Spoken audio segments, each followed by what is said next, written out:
Bird flu is a virus that usually infects wild waterfowl, geese, ducks, herons, and every once in a while it is transmits to chickens and other domestic poultry.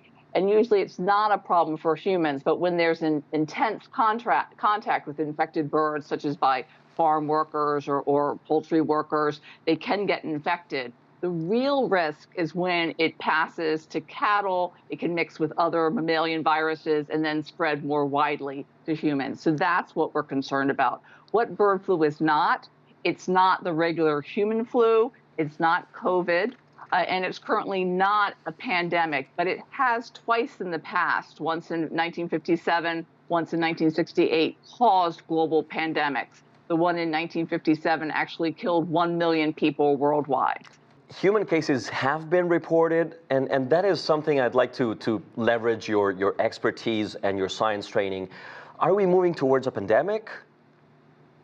I think not yet. There have only been 67 cases, and the vast majority of those were people who had very close contact with infected birds. And only one person died. That person was older and had multiple chronic diseases. So it's not a time for concern, extra concern, but it's also not a time for complacency. And we urge people to not eat raw poultry, raw eggs, to not feed raw poultry to their cats. And also, if you find a large number of dead waterfowl, dead wild birds, report it to your local health department or your local animal department.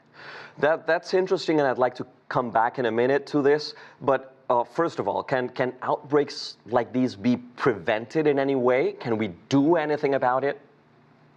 Yeah, so the best way to prevent it is vaccination of the poultry flocks. There is a vaccination for chickens against bird flu, also trying to prevent them from having contact with wild birds. You also see the secondary prevention of the culling of the infected cattle, infected birds.